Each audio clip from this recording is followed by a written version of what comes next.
to go live on Facebook. Debbie, what's up? I see you in the room.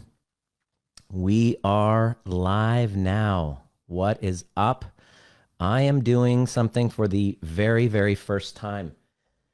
This is actually the first time I'm doing this. I am opening up a room in Clubhouse while simultaneously doing a Facebook Live in my trigger-proof community. And the topic of this room simply is from insecure relationships to secure relationships. Really, essentially, every single person who ever reaches out, DMs, applies to work with us has essentially the same problem. It was a really big revelation that I had when I was a chiropractor. I mean, what the hell am I doing talking about this is so often what I realize myself saying sometimes before I hit go live. What's up, Jen?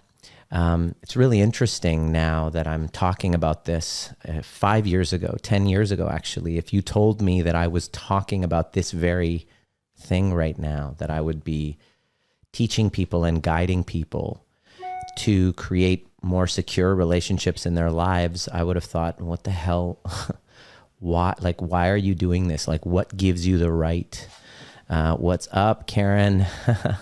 Just hearing, just because we're live right now on Facebook. So I'm also on Clubhouse. So if you ever want to, just trying to put the two apps together. So if you jump on Clubhouse and you're listening simultaneously, there's an opportunity for you to, ask questions and be included in the conversation, perhaps maybe even get some coaching. So if you want to jump on Clubhouse at the same time, now's a good time to do it. If you are just hearing about me for the very first time, what's up? My name's Dr. Nima Rahmany, and I love talking about this topic because I teach what I'm most needed to learn.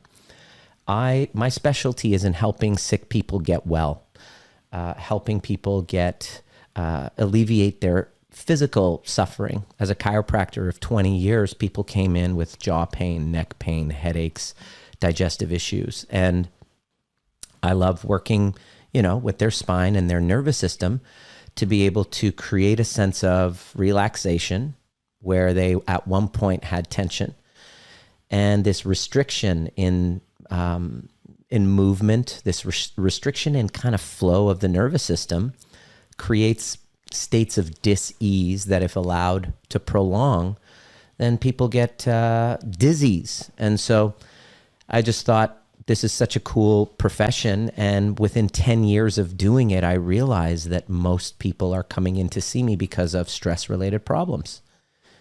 Simultaneously, while I was helping people through this with this new revelation of mine, I was going through a divorce. So as my relationship kind of started to unravel, I started to feel extremely stressed, extremely anxious, just not okay. And what ended up happening was lo and behold, I started feeling anxious and depressed and not well. And so what I decided to do was to work on healing those parts of myself. And it sent me on this journey. And I'm the type of person, whenever I learn I learn something that I need, and then I just have this natural knack for being a teacher about it. I mean, the word doctor actually means teacher. So everything I learn and I get into conversations with my patients about, I just thought, hey, this would be really great to include. So on my personal development journey, healing from my divorce, the anxiety, the feelings of failure, I started creating these little workshops in my clinic called Life Skills for a Stressful World. And these were offerings that I would give to my patients. And I would notice that the patients that would show up to these workshops that I would do on the weekends started doing better. They got better faster.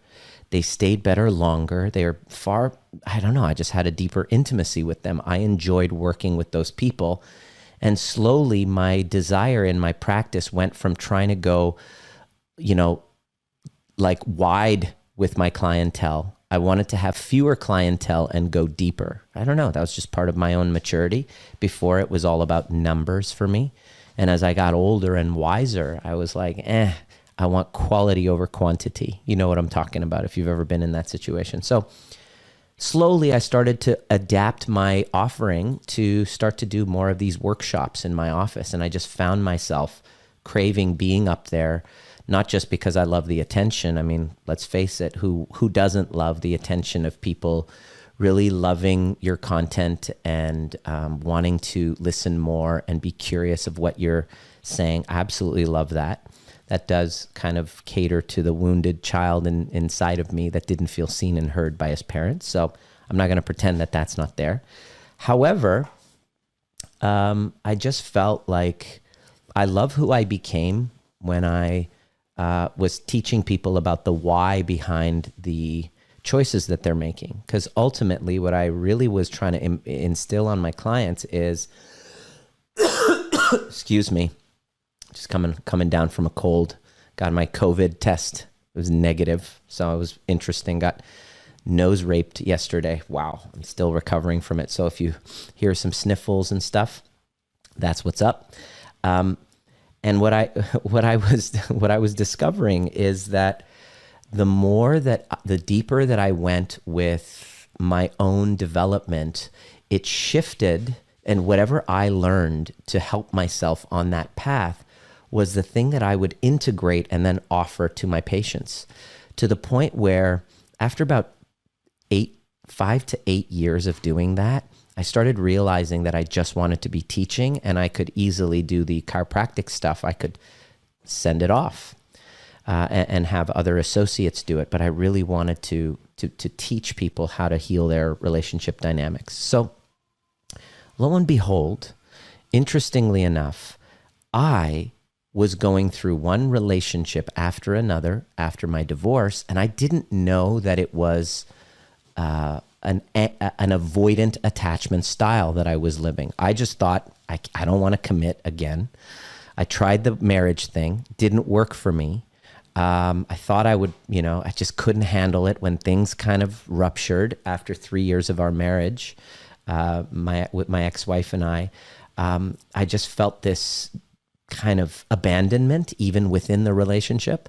And when I brought it up and I kind of said something to the effect of, I can't stay married to you if if you're like this, if you don't, I used the word divorce for the first time. And I remember it was a February. It was 3 years in our relationship, and it's the first time I ever used the D word.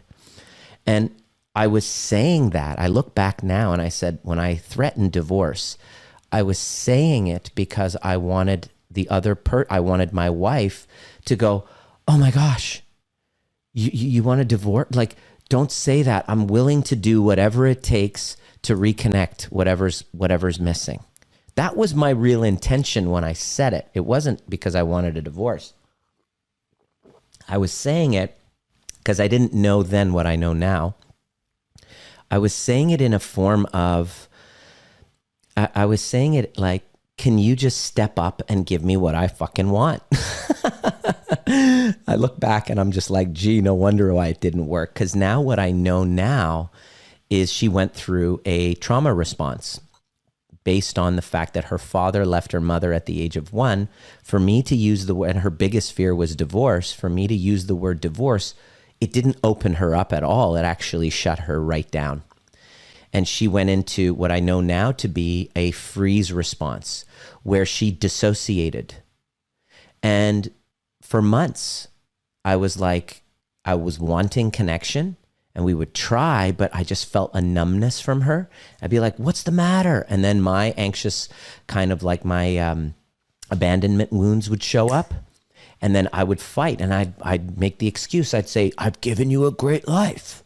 I've been giving you the best life. Look at all of the things you have that others don't have, right? Saying it in the form of like, love me. But it didn't land that way for her. It landed like, what's the matter with you? Why don't you fix yourself? It was very invalidating to her. I didn't know that at the time. And this is why I'm really inspired to teach this, because most of us don't really learn the skills in what it takes to create a secure relationship. I sure as hell did not know. Let me know if this is resonating with you.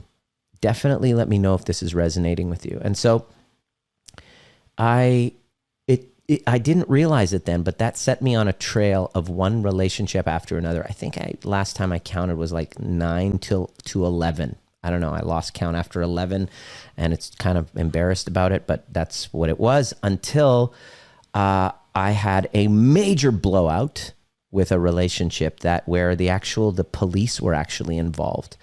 And it's something to the effect of the closest thing I've ever really experienced rock bottom. I thought I had experienced it before, but it wasn't as deep as this. And so that was the wake-up call I needed. And I realized after I did this, my attachment style survey, I realized I was an avoidant attached. And I was going through exactly the same pattern, no matter what woman that I was dating, back and forth, exactly the same story, where it was a deep connection. Oh my God, could she be perfect? This is the one, this is the one. And then when shit got real, I didn't know how to regulate. I didn't know how to reconnect. I felt unseen. I went into my wound. She went into her wound. We didn't know how to repair from the rupture. I didn't even know what these terms meant. I didn't know terms what misattunement was. I didn't understand what rupture was. I didn't understand what a repair is. I just was modeled really shitty relationship dynamics with narcissistic parenting. And I'm not saying this to bag on my parents. I'm saying it very matter-of-factly because they really didn't have any training in understanding and healing their attachment traumas. They were at the effect of their own unresolved, of their parents' unresolved attachment traumas. And they were raised with authority and discipline, and sometimes there was corporal punishment and shaming tactics to get the child to behave. That's just what you did in Iran at the time and growing up, right? And they were 22, 23 when they had me and my twin brother. I have a 14-month-old now. He's a handful. And I'm 46 in a week or so. And so I'm like, fuck, I can't believe my parents did this at the age of 22, 24, having twins, and then moving across the world when the revolution started. Because the Baha'is in Iran, the Baha'i faith is where I was raised in, were heavily persecuted. So there was a tyrannical government coming in. The revolution started, and so it was like, my parents were like, we're getting the fuck out of Dodge. I don't want my kids to be in the military fighting some stupid ass war. So I'm not saying this in a way of really insulting my parents. The narcissistic parenting style was the MO of parenting. So that led, and plus a childhood trauma, which I didn't even know existed, in my body from a separation trauma at the age of 2 when my mother came with my brother to Canada from Iran to explore immigrating, right? So that I don't remember it, but when I did my first breathwork event after that last relationship broke down and I was just in a freeze, I couldn't think. I couldn't do any of my personal development work and DeMartini method and Byron Katie to try to work through my shame and my fear and my anxiety. Nothing was working, which led me down a path into my body. I realized I was using personal development to not feel, as kind of like a cognitive bypass, to not feel all of this horrible shit that I felt about myself, my insignificance, my,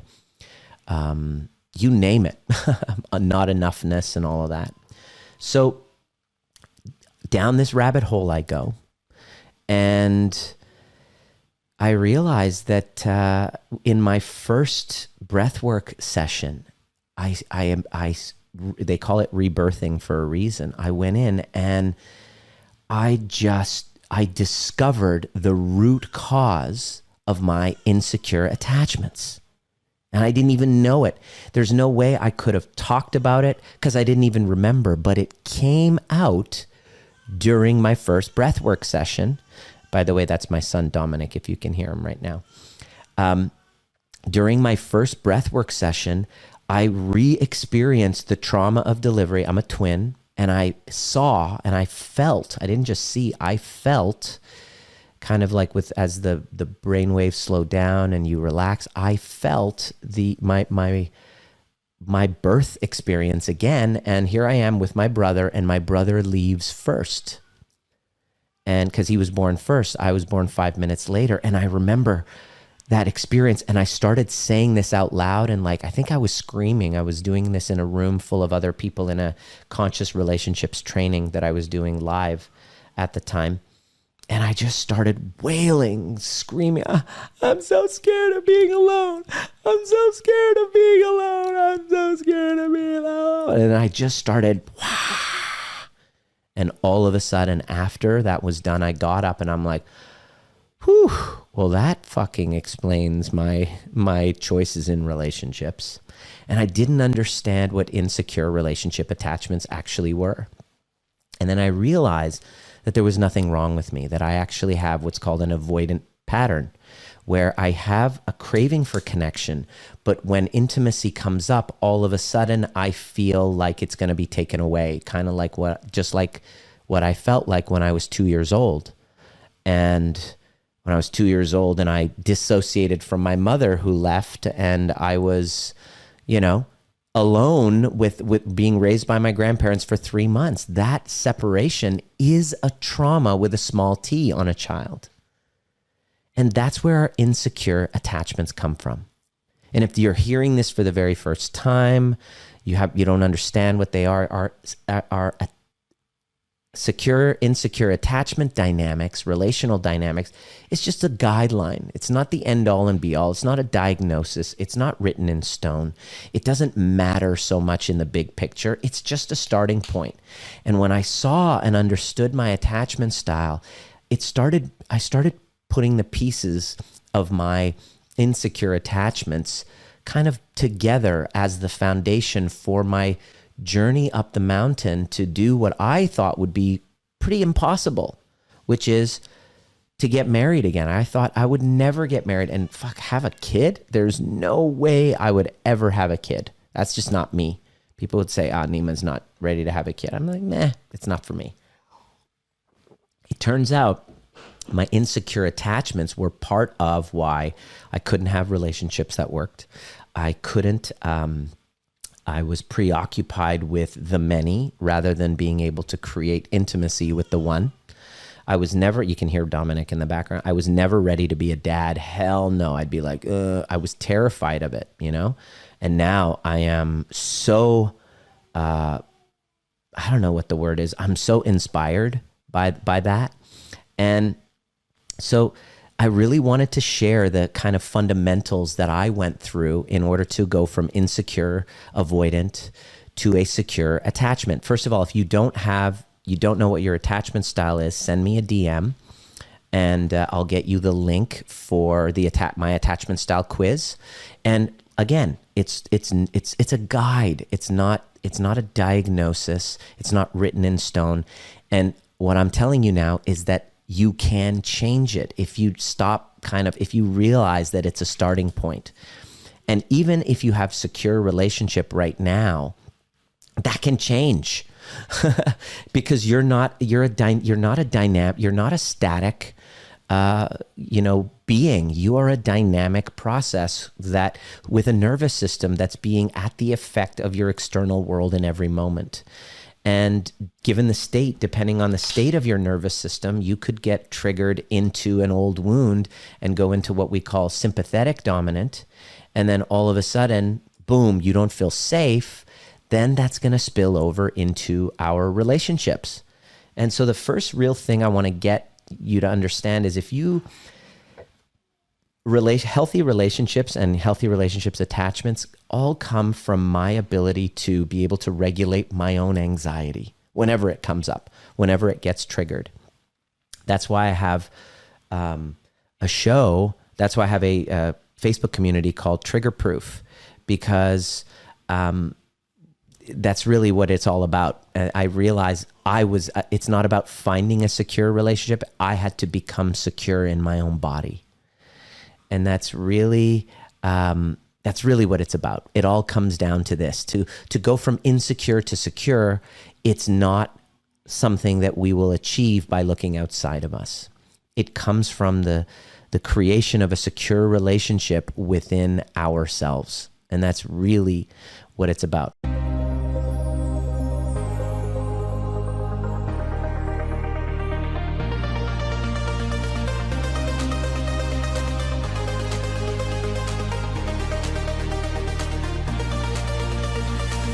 My name is Dr. Nima Rahmany, and you've been listening to the Trigger Proof, designed to teach you the most important skill necessary for a dramatically changing world, which is nervous system regulation.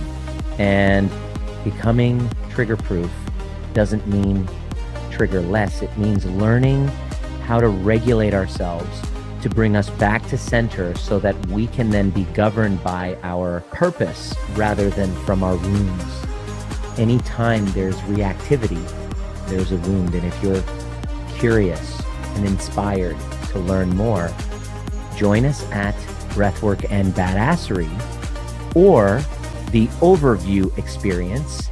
There's a difference between listening to a podcast and actually showing up live and doing the work with a badass community who's all about breaking cycles of intergenerational trauma. It didn't start with you, but it can end with you if you're willing to do the work. See you at the next perfect time.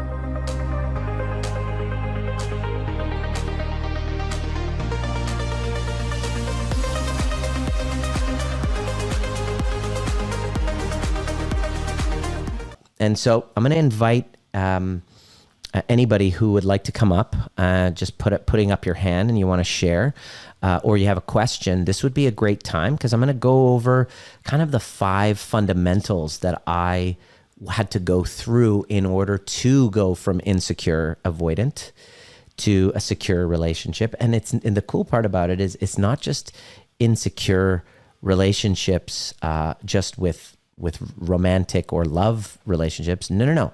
It's with every relationship.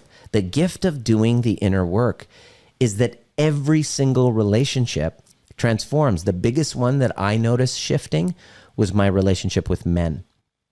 So that's why I'm here. I'm here to teach that. This is what the fundamentals of all of our trainings are all about, the breathwork and badassery we have once a month, because that's where I went through. The overview experience is kind of like a 30,000 foot view of your life from the outside so that you can really look and then game plan moving forward and heal and get to a level of understanding to those things that you thought you needed to forgive. Let me say that again. Here's one of the keys, and this is why we offer this, is that it's really important. This was part of the key, part of my path was to get to a point of understanding to those things that I felt like I needed to forgive, whether that forgive myself or forgive other people. Those things that we need to forgive really come down to a point of lack of understanding. This is a very controversial topic too. I've even spoken about this in many rooms and I've gotten so much hate because of it, but my certainty exceeds anyone's doubt about this because it's very few people are teaching this. Everybody's talking about you need to forgive, you need to forgive, you need to forgive yourself, you need to forgive others. And I think that's a very good, the intent behind it is great because, if you're going from a place of absolute resentment, absolute guilt and shame, then yes, forgiveness feels like an upgrade, right? But forgiveness still implies a state of judgment towards something. Forgiveness basically says what you did or what I did is so horrible and I have zero understanding of the rationale behind it. And I need to forgive you for it so that I could be free. But I got something even better for you, even though it's a lot harder, even though it is very few people are going to really get it. When I talk about this, I notice there's probably 80% of people will not get this, and the 20% that get it are literally free. And this is who I would like to really hopefully connect with. So if you could truly understand yourself and other people, human beings, from a nervous system level, if you just took away morality, religion, social norms, and all of these righteous kind of judgments and morality that we have been instilled in us from religious doctrine and cycles of intergenerational trauma, if we can look beyond all of that and go into the nervous system of the human, then all behavior is perfectly explainable.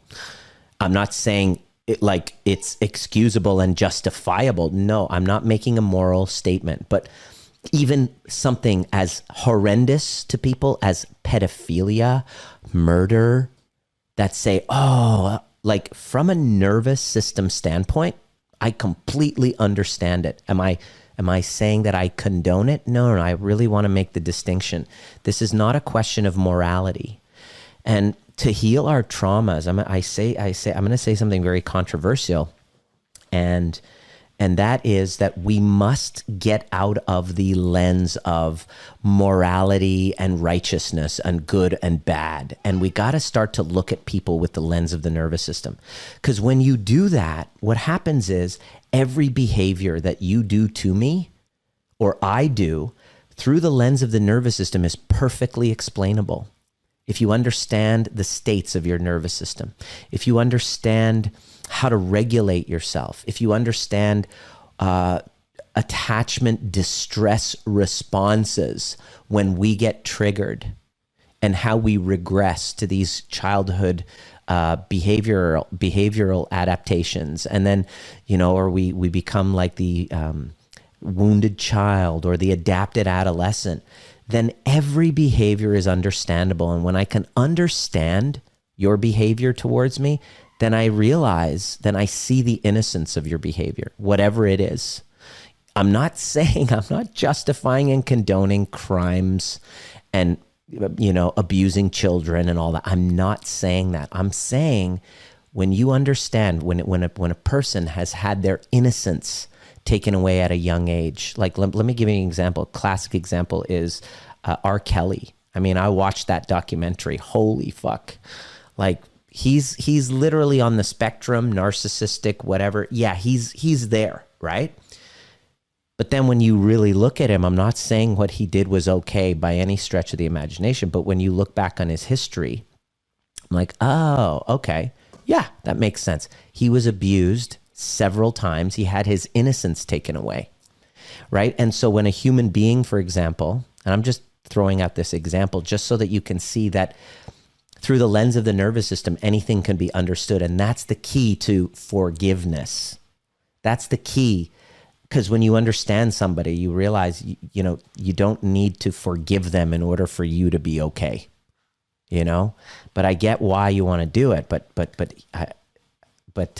please hear me out. So he has an experience where his innocence is taken away. The trauma gets stuck in your nervous system, right? Whenever you have a confusing sexual experience as a teen, the way that R. Kelly did, for example, if you watch his story, that stays in your body. And so there's a part of you that's 12 years old that has this innocence that was lost and taken away, and there's a confusion there. So guess what happens when you become a megalomaniac star with these deep shadows, this dark passenger hiding in the shadows that you haven't actually addressed, you haven't healed from those attachment traumas from. It stays dormant in your nervous system. And so when you have these young girls swooning at you, saying, and they're reaching out to you, and they all, 12-year-old, 13-year-old just doesn't go crazy for someone in a boy band or a rapper or whatever. A true functional adult, I can't see this happening personally. I'm not saying it would, but if I had 12-year-olds following my Instagram or these Facebook lives and screaming, which won't happen, screaming, going, I love you for all of this stuff that you're putting out. Your rapping is amazing. So they just love my little beatbox. And, if I didn't have some sort of completion with that wounded 12-year-old with all of that trauma, I would see that as an opportunity to get completion with where I lost my innocence. So, these predators that prey on these, young and innocent teenagers, for example, they're actually, I'm not condoning it, but when you understand, because I'm studying trauma and working at healing trauma, when you understand it from that lens, this person is seeing the innocence of that little child and saying, and by connecting with them, by bonding with them, they're bonding with those younger parts of themselves where they lost their innocence, and that's why it becomes an addiction. Now you understand the dynamic. If we don't understand the dynamic and we just go into shaming and, which I understand why everybody would want to shame and do that, and then we're not actually solving the problem. We're perpetuating, because shame is what drives the addiction. Shame is what prevents us from stepping up and talking about it and saying, hey, I have a problem. Let's say I have that problem. I'm going to be too embarrassed to stand up and say, I really need to talk about this. Because if I step up and say, hey, I'm having these feelings about younger people, and what do I do about it? Then I'm going to get shamed. It's too embarrassing. And so please understand, this is not a condoning. This is healing conversation. This is about a healing conversation. This is about getting people to have some courage and share what they're ashamed about in a community setting, because shame thrives on the dark. And that's really where our insecure attachments come from. These small t traumas come from these experiences that we've had with our primary attachments, with our mother, father, with these caregivers. And what ends up happening is, unfortunately, they get stored and hidden in our body, and we start to act them out within our relationships. You start to get into relationships in your teens and 20s and 30s, and you start going, wow, this is a very familiar pattern. And as you go from one person to the next, some people, very few, too few, I think, are ready and stand up and go, I see the source of my relationship problems. It's not my fault, but there are things that I've gone through that are unresolved within me, and they're contributing to these relationship dynamics. So that's really why I wanted to have this room on Clubhouse and simultaneously going Facebook Live. So if you're on Clubhouse watching, jump into my Facebook community right now. The link is in the bio of my Instagram that you can tap onto, and you can watch it.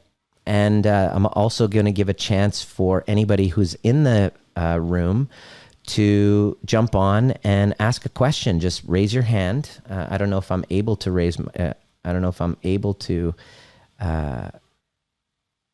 raise hands. Let me see here. Open. Yes, it's open. So go ahead and raise your hand and ask a question. And I'll go into maybe helping you, maybe specifically what your challenge is, what you're going through. And I'd love to maybe help coach you. So we have one person who's up. Awesome. Doc Sodaba, come on up, and hopefully we can hear you. Yeah, hello. Can you hear me? So, Dr. Sodaba, yes, I can hear you. Yeah, thank you so much for your room. I have been learning a lot from you recently. Beautiful. So Are you Persian? Are you Persian, by the way? Yes, I'm from Afghanistan. Oh, okay. Salam, salam. Nice to have you here. Thank you. Nice to see you again, because I have been listening to you for a while now, and I have learned a lot from you. So I have a quick question. Sure. I have a very close friend who has an avoidant attachment style, and I Mm-hmm. have noticed this in her for a long time now, and Yep. she's struggling a lot in her relationships. But even though I have explained this concept over and over again, and I have even like she tells me about some of her childhood traumas, and I know her parents, so I have been able to find patterns and explain what trauma might have caused this attachment style.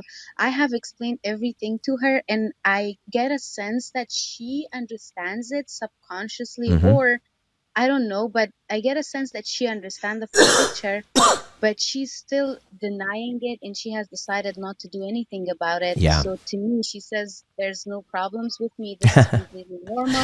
I'm normal, and she has decided not to do anything about it. So Yeah. I'm just wondering what could be done in this situation. Thank you so much. I You're appreciate a you're a rescuer, Sadaba, aren't you? it.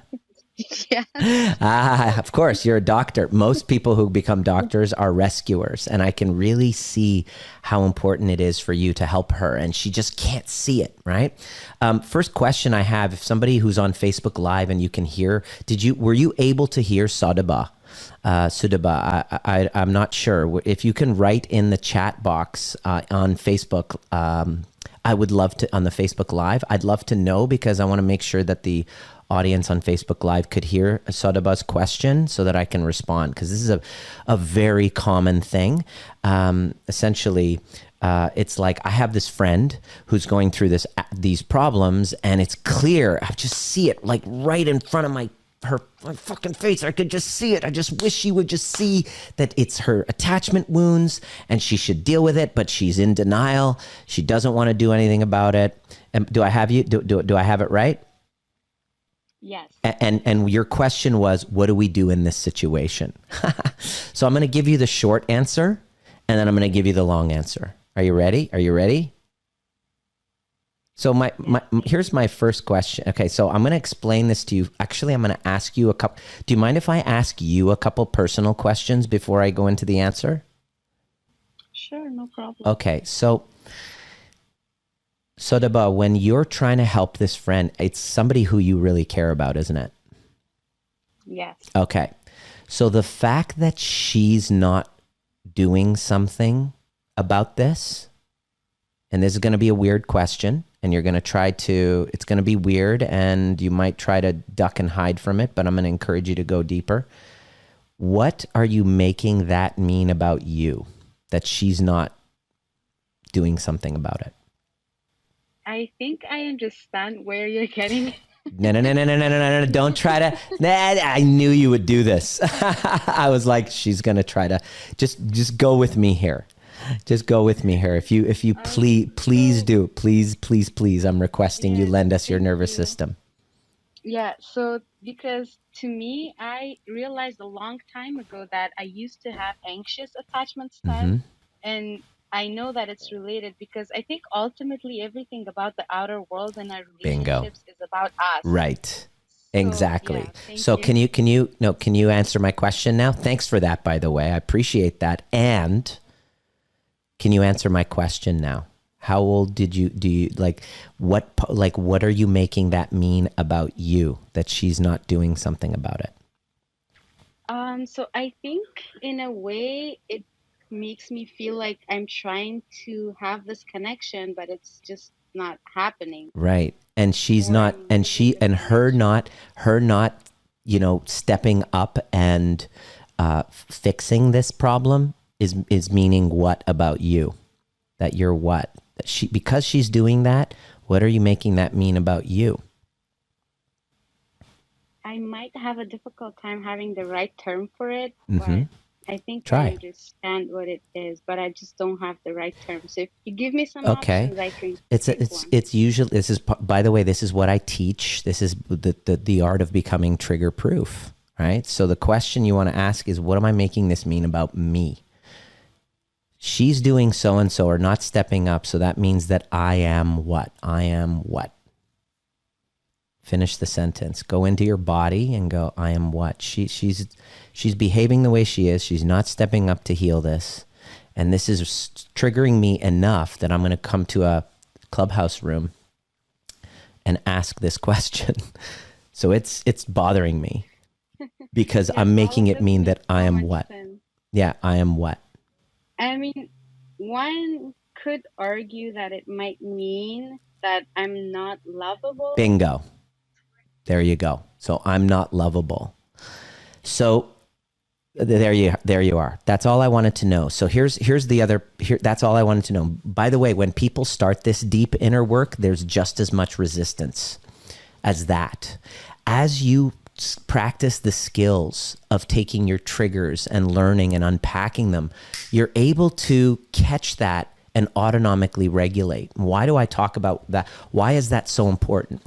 Because that's literally the secret to having secure relationships. Right there, your ability to understand and instead of react and go, God, why is she not? It's obvious she's got all these issues. It's like taking a friend out for coffee and they're telling you about their problem and you're just like, oh God, that's so obvious. You should da da da da da. And you're amazing at giving other people advice. But how good are we at realizing that sometimes people just don't want to fucking change. They just want to vent.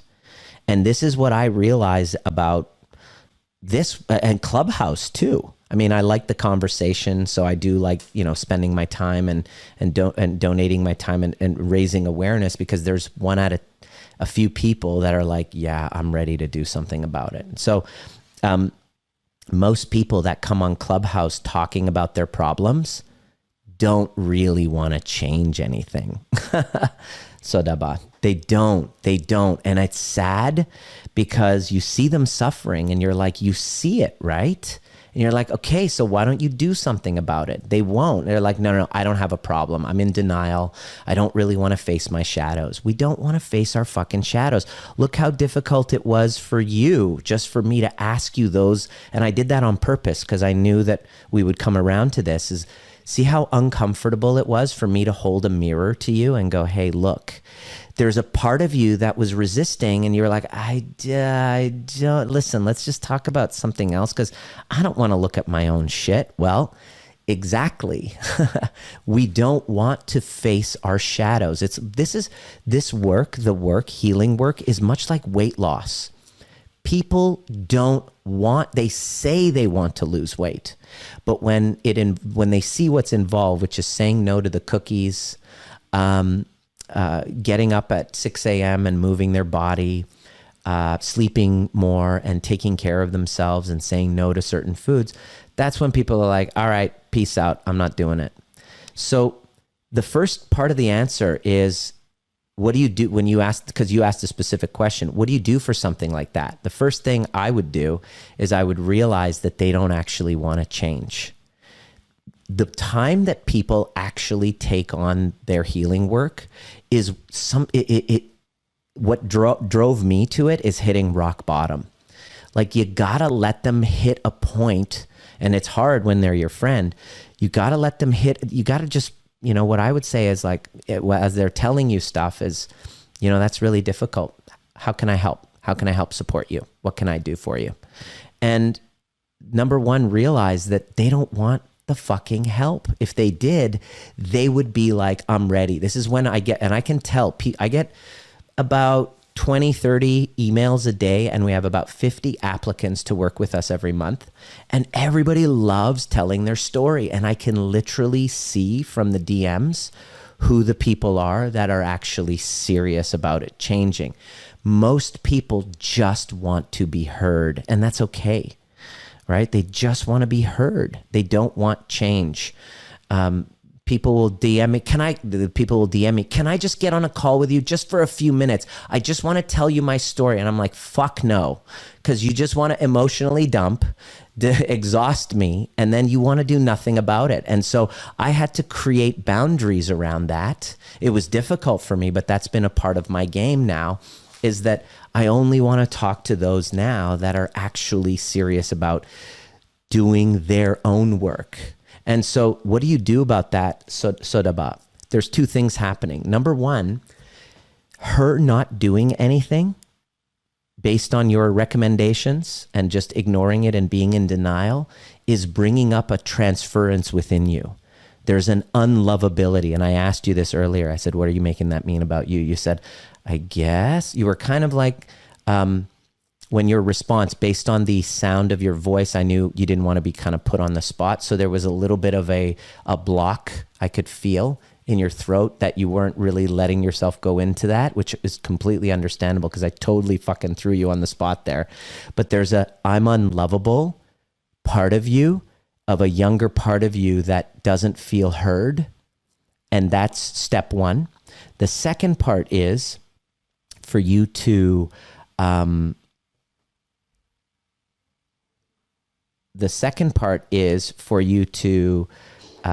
look and, sorry, my Facebook Live just cut out. So the second part of this is for you to understand that she is reflecting a part of you that's in denial. So there is a younger part of Sodaba where you were talking about how you at some point had an anxious attachment, which is understandable, which is cool. That was in denial, that didn't want to face their shit and in denial. And she's reflecting that part of you. And so the invitation here is to go inward instead of try to fix somebody who doesn't really want to be fixed. They just want to be heard. That's the short and the long answer. Does that resonate at all for you, Sodaba? Yes, it makes perfect sense. Thank you so much. Beautiful. Thank you so much for asking. All right. Is there anybody else? My Facebook Live has ended, but anybody else have any specific questions? Go ahead and raise your hand. This would be a great time to jump on and ask. I know we have some peeps that just literally came in, and I am talking about going from insecure to secure in relational attachments. And it's probably one of the most important things I realize. I thought it was all about babes and money. That was the first half of my life until it led me down a path where I was like, geez, there's something deeply missing in my life. So my second half of life is really dedicated to cultivating and deepening and my secure attachments. And I absolutely, what makes my heart sing is to teach people these skills, because we weren't taught. We just weren't taught, and our insecure attachments come from childhood.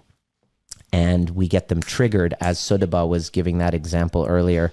We have them triggered every single day in our interpersonal relationships. And without doing that skill and learning these skills of going inward and taking ownership and integrating these parts that get activated in our shadows, we're constantly triggered by other people. We're trying to rescue people who don't want to be fixed.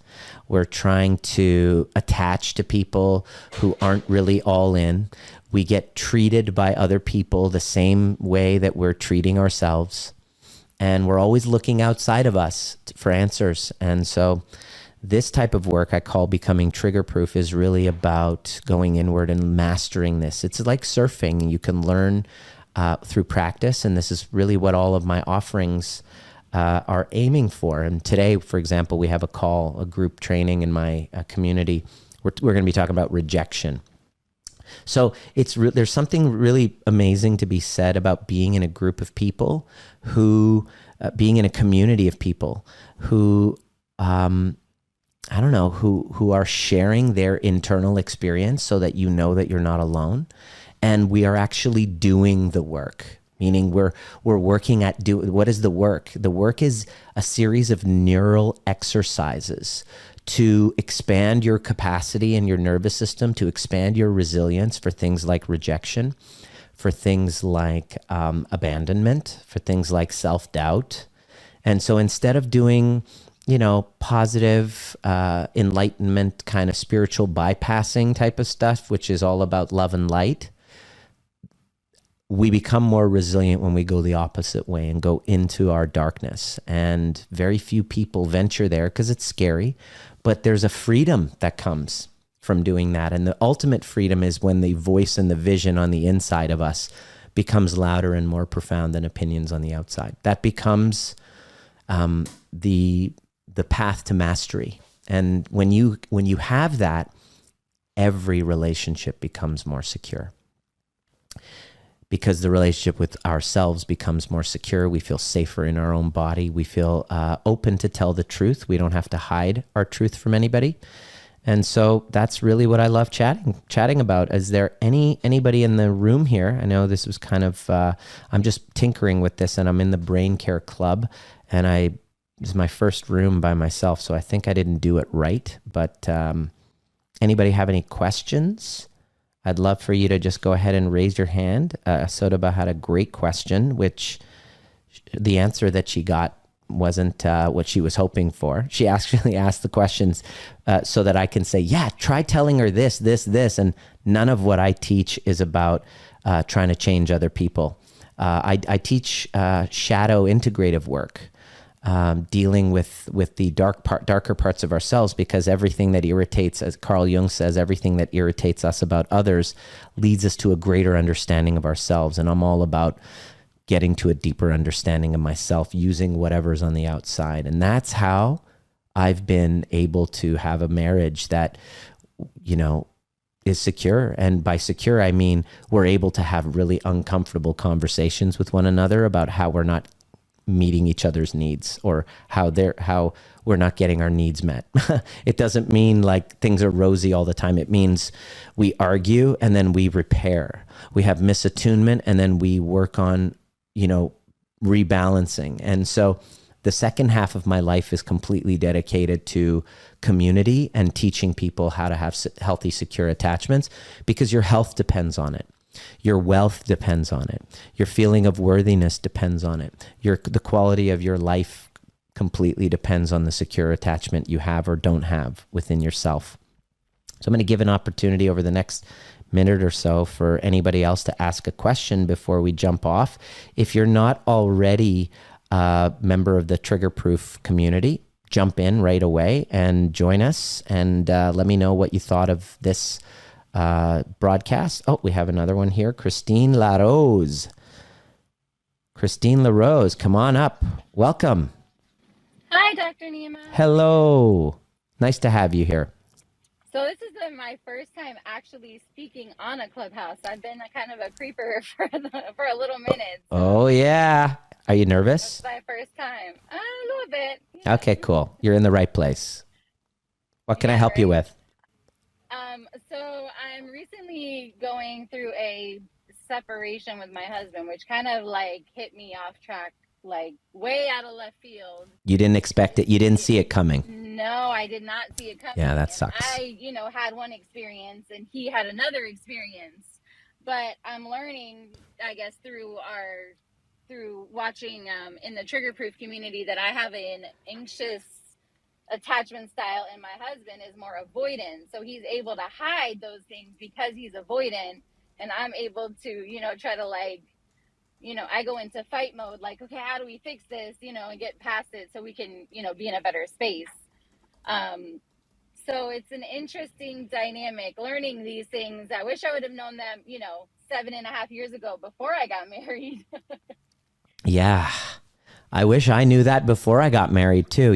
Most of the clients that we work with, I remember there's this internist, she's a medical doctor, married with 2 kids, one's 7, one's 11. And on our first call, actually, she was 3 weeks into one of our programs, and she said, Nima, I wish I learned this before I got married, and especially before I had kids. And I'm like, I know, right? Every single person who does our programs and our work, they're like, fuck, I wish I did this sooner. But the problem is when years ago, you gotta see this from a realistic standpoint, a realistic perspective, Christine, because the only thing that will drive you into this deep inner healing work, and I'm talking about deeper than just talk therapy, because talk therapy, a lot of times our clients realize that they were doing talk therapy as a bypass, because once they start this level of work, they're like, oh my gosh, I realize. Yeah, my husband's doing the talk therapy and I'm getting more into the somatic. Okay. Yeah. Following you and getting ready to do the breath work and badassery. Yeah. Totally. That kind of stuff. Totally. And you know what? everybody's going at their own rate, right? Everybody's going at their own rate. And we have so many of our clients are like, fuck, I just wish my husband would do this. Fuck, I wish that my wife would do this, but she's not open to it. And it's like, look, the work that we do here is not about fixing other people so that they can finally see us. The work here, Christine, the work here, Christine, is to really go all in with healing with parts of ourselves that need others to see us to feel validated. Let me say that again, because that was big for you. That was big. That was big. And I think you're driving, so you don't have time to write this down. But sometimes I get an intuitive hit, and I read people very well. After doing a lot of trauma work, you start to have extrasensory perception. You feel a little kind of voodoo-y and psychic-y. And that's just been very recent. And so I now listen to those intuitive hits. Your work is not about doing something so that he can finally see you. Your work is to heal, Christine, with the parts of yourself that desperately need him to validate you in order for you to feel loved. When you do that, and that takes a good 3 to 6 months of intensive work with the just judging from the people that we worked with, and a deep willingness to really dive into your shame and all of the things you've been, using, relationships and addictions and whatever to not feel, to actually learn how to feel them. And learn that it's not about feeling better, but it's about getting better at feeling.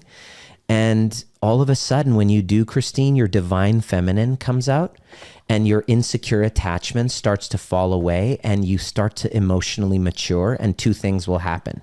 This is what we noticed. One of our clients was in this should I stay or go type of situation, thinking of separation, trying counseling, all of that, jumped in and started doing the work. And after 2 months, she was like, I'm ready to leave. And she finally leaves because she was in counseling with him for 6 years, week after week, and stuck in the same place. And finally, she's like, I need to do something different. I need to do something deeper. And went in, and she just, on one of the sessions, one of the calls, she was like, I got it.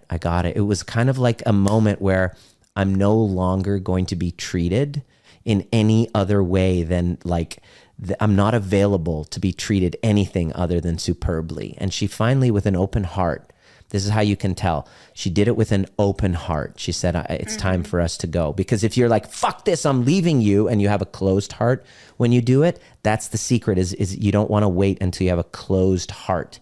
If you want to leave, you got to leave with an open heart. And she left with an open heart to the point where he actually helped her move, because they have 3 kids. He helped her with the move and just went on, and they started seeing other people, and something happened. Something shifted within him. She was like, okay, he was doing all the counseling stuff, but then he went deeper. He woke up and he finally stopped doing pretend work, and he actually went in and did the work, and he changed. And it's almost like she was dangling him over the gates of hell, and it wasn't until she finally took a stand for herself and healed herself that 2 things will happen, Christine. Either they will step up and meet you there, which is what he did, or you already win because you've stepped up and you can leave with an open heart. And that's the secret. And so, Christine, I'm so grateful that you shared. Did that land for you at all? That is exactly the place where I have been, because for Beautiful. my whole life I have said, I'm just not emotional. I don't have emotion. I'm just not that person. Yeah. And man, I have been doing the inner work, and I'm like, dang, I don't like this. Yeah. I'm all kind of emotional. Yes. Right now. Yeah. That's how it is. Yeah. Once you start doing the real work, it's not pleasant. People are like, oh, it's fair, airy, fair. No. It's a spiritual awakening. It's hurting. And neuroplasticity is growth, is feeling, right? You're accessing feeling. So I warn my clients, the first 4 to 6 weeks of it, it's kind of like you just started doing CrossFit when you never did CrossFit before. And so most people just want to do it being comfortable. And so you don't go from insecure to secure by being comfortable. That's the point I'm trying to make. You got to abandon comfort in order to do it. And that's really the holy grail. That's the victory you get at the end of all the work, is like when you cross that finish line and you have the tears after the marathon. You don't have the tears of joy because it was easy. Yeah. So kudos to you on your journey. And it sucks, but it's, it's enlightening, and I am grateful that I found you, and I'm Beautiful. actually, I'm doing the work. Are you coming to breath work on Saturday? I want to, yes. Okay. So Christine, here's the thing. This is the other thing, is that a lot of times people are like, I'm going to, and because they're inspired, right? And then they don't take action. So take action and actually throw your hat over the fence. Our breathwork and badassery is on Saturday, and the link is in my bio. So don't like we got a ton of people coming. It's going to be a lot of fun. It's going to be, inspiring, and you're going to bump up against your ego. You're going to have a bunch of fears that are like, I don't know. I have other things. But if you're healing I have a previous commitment with my kids, and I'm trying to get someone else to take them so I can do Right. Yeah, totally. I'm and so my husband to take it. Yeah, being that he's kind of checked out right now, he's not really wanting to work with me much. So. Yeah, and this is a challenge, because the very reason why we can't, because like, let's say you have a problem setting boundaries. Yeah. Right? Exactly. Now, soon as you decide, I'm going to heal from this shit, I'm going to do it, it's going to involve you bumping up against this boundary problem. And to heal this will take Christine going, you know what? I'm going to sign up, and I'm going to start attending these events, or I'm going to start receiving coaching and do the program. And these are the times, and these are the times where I'm not available. Because that's queen energy. That's divine feminine energy. I'm just warning you. When you get into healing, that's when you're able to go, I'm available for this, and I'm not available for that, in a non kind of wounded, bitchy way. In a very elegant and graceful way. This is, I'm not available for, and this is what I am available for, which is really part of boundaries, defining who you are. The problem is you don't have that yet. So in order for you to receive the training that's going to help you with it, you got to have a breakthrough in boundaries and say, this is what's important. So you signing up and registering is the first breakthrough, because it's going to be uncomfortable. You're going to have all the old stories that have prevented you from choosing yourself come up. You're going to have mom guilt come up. You're going to wonder, is he doing stuff with the kids? Is he this and that? And all of that's going to come up. And that's part of the journey. That's what true somatic work is. It's not just going and talking to somebody. It's saying, no, this is important for my healing, because I want to break those cycles and not have the kids be raised in this insecure dynamic. So in order to do that, I have to stop abandoning myself and put myself as a priority. But the problem is I've never done that, and I'm terrified of doing it, and I have all this guilt. So can you see and that's why the obstacle then becomes the reason. And this is everybody. This is everybody. So I'm just going to say, we're having it whether you're there or not. It doesn't really affect me. I'm just saying, for you, for the family dynamic to change, you have to change a step in this dance. That's what breaking the cycle is. The cycle is this familiar dance of Christine abandoning herself again and again and again, abandoning herself again and again and again. And that's very common. And so our work is to change a step in that familiar dance and break the cycle, not waiting until, everything's going to be perfect, or I don't feel nervous or scared anymore. Now I'll do it. No. You got to do it nervous. You got to do it scared. It's not going to be convenient. None of that will be. But if you just commit to that whole process, who you are within a year, as you make these little baby steps, you'll be incredibly proud of. And you won't have this guilt dance with choosing yourself anymore. All right. Thank you, Dr. Nima. Beautiful. Thank you so much. Thank you so much for that beautiful share. Does anybody else would love to come up and ask a question? Now would be a wonderful time. Just go ahead and hit that little hand raising. And I'm curious, what was relevant for you in this conversation? I know a couple of you just jumped in later, and that's fine.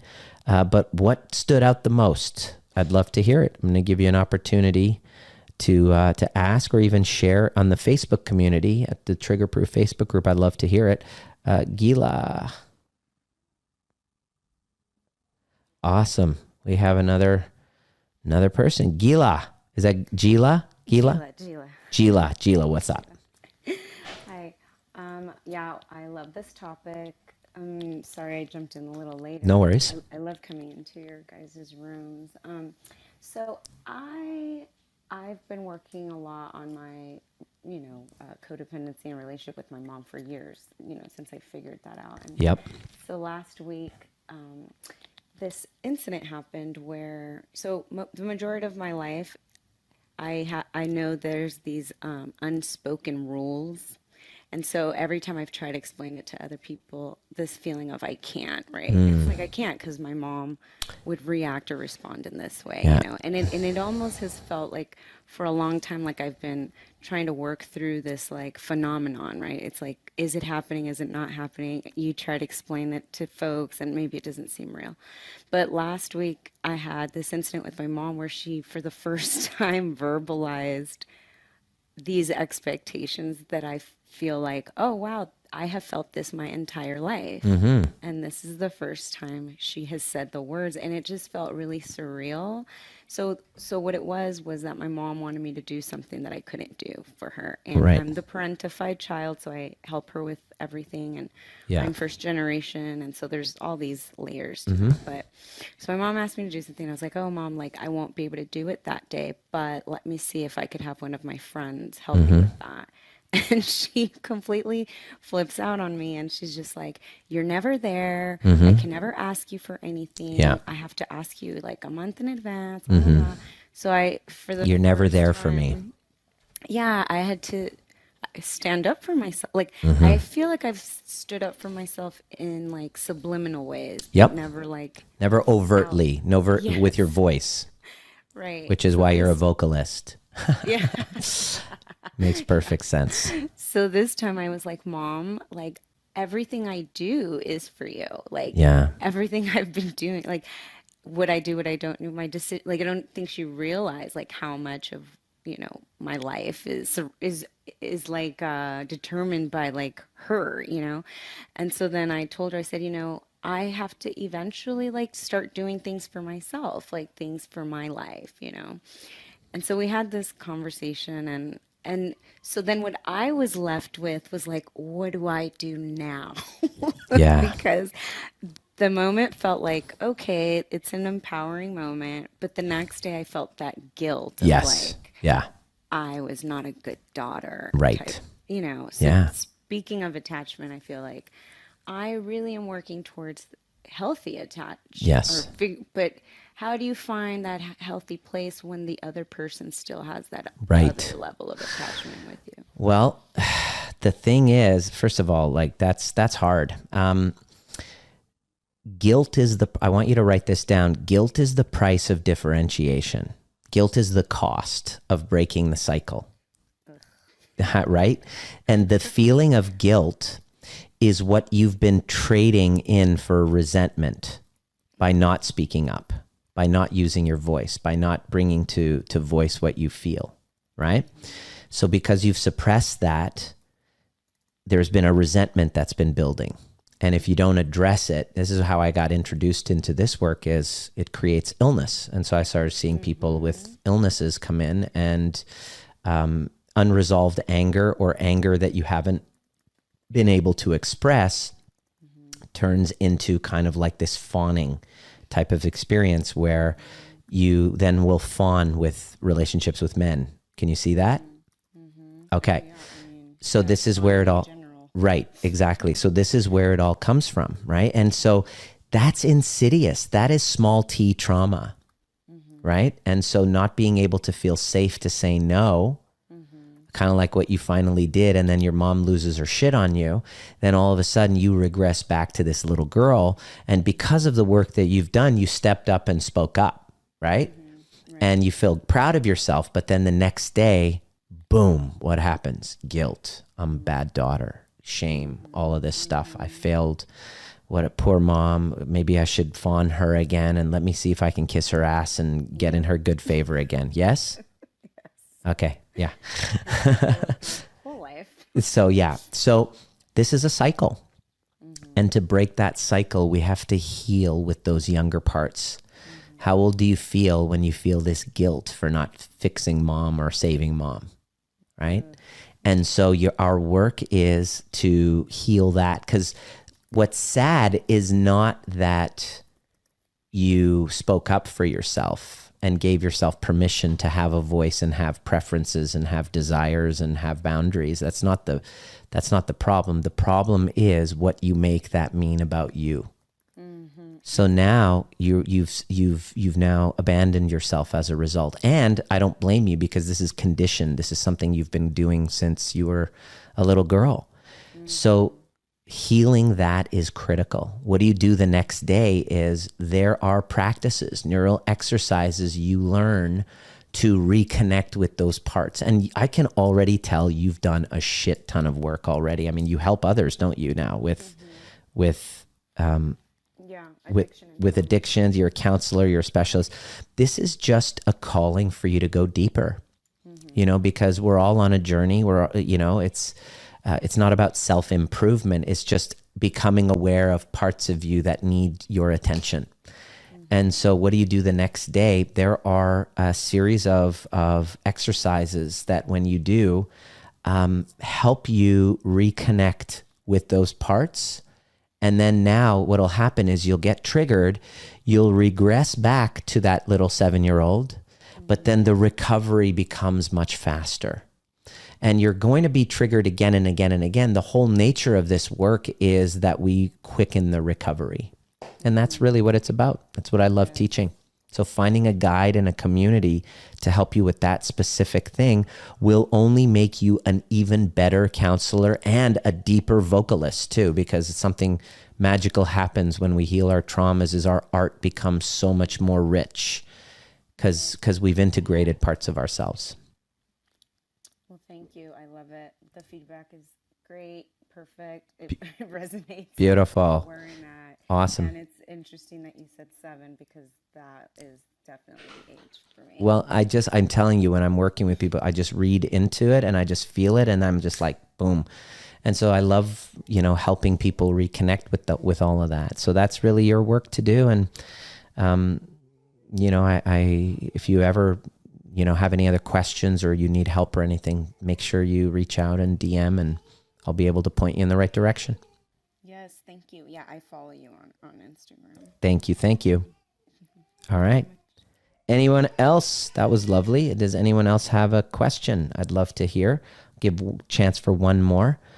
But this was fun. I'm recording this, so this is going to be on my podcast. If you haven't seen my podcast yet or heard it, it's on Spotify. It's called Trigger-Proof Transmissions.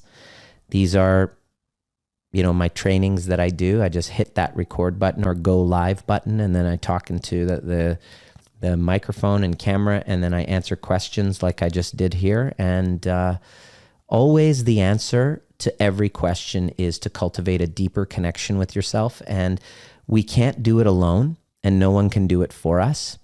So essentially finding a guide and a community is critical, where you feel, safe, seen, and heard, yet challenged a little bit too. You don't want to go somewhere where it's just, they're just nodding their heads and just validating you. You want to create some safety to have your blind spots and shadows exposed, because that's really the only way that we can grow, is by integrating those shadow parts of us that, we don't really want to talk about or discuss. So that is my best advice is giving people the medicine that I needed, really. So this is what it's about. So I'm super duper grateful. I'm now committed to doing one of these rooms at least 2-3 times a week around the same time. So if you're up for it and showing up and having questions, please don't hesitate. If you haven't already joined my Trigger Proof Facebook community, you'll see the video of this, although I just found out that there's a problem with the video. But at least we have the recording of this for the podcast. So see you at the next perfect time.